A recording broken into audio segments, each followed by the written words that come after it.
లోకేష్ బాబు గారు పాదయాత్ర గురించి మాట్లాడుకుందాం. యువగలం పాదయాత్రలో మీరు చాలా యాక్టివ్గా ఉన్నారు.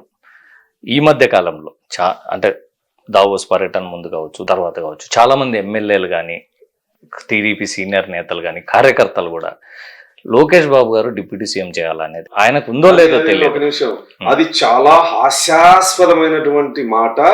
అది చాలా ఇప్పుడు రాష్ట్రంలో నాలాంటి వాళ్ళని ఎమ్మెల్యేలు చేసి అనేక పదవులు డిక్టేట్ చేసిన వ్యక్తి ఆయనకి నేను ఇంకొకరు ఉప ముఖ్యమంత్రి కావాలని అడగడం ఏంది? అసలు ఉప ముఖ్యమంత్రి కావాలని మేము అడగడం ఏంది? మీ నాయకులే కదా ఎమ్మెల్యే సోమిరెడ్డి గారు కానీ, లేకపోతే అవగాహన రాహిత్యంతోనో లేదా మీలాంటి మిత్రులు రెచ్చగొట్టడం వల్ల మాట్లాడింటారు తప్ప ఖచ్చితంగా లోకేష్ గారి స్థాయి, ఆయన అర్హత అందరికీ తెలుసు. ఖచ్చితంగా ఏదో రోజు ఈ రాష్ట్రానికి ముఖ్యమంత్రి కాబోయే వ్యక్తి. ఉప ముఖ్యమంత్రి మాకెందుకు? లోకేష్ గారి గురించి చెప్తున్నాం కదా, మీరు కూడా సన్నిహితుల్లో ఒకరు. ఎలా ఉంటారు మీతో లోకేష్ గారు కానీ, లేకపోతే కార్యకర్తల విషయంలో కానీ? వ్యక్తిగతంగా నాకు లోకేష్ గారు నన్ను చాలా ఆత్మీయంగా పలకరిస్తాడు. నన్ను ఎప్పుడు కనపడినా యోగక్షేమాలు, నా పిల్లల యోగక్షేమాలు అడిగేటువంటి వ్యక్తి.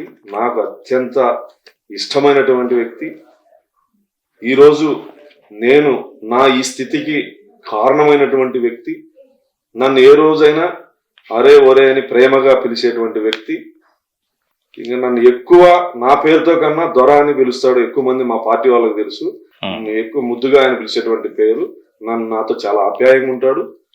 మొదటి రోజు నాతో ఎలా ఉన్నాడు, ఈ రోజు వరకు అలాగే ఉన్నాడు. కార్యకర్తలు అందరితో కూడా ప్రేమగా ఉంటాడు. కార్యకర్తల సంక్షేమం చూసేటువంటి వ్యక్తి.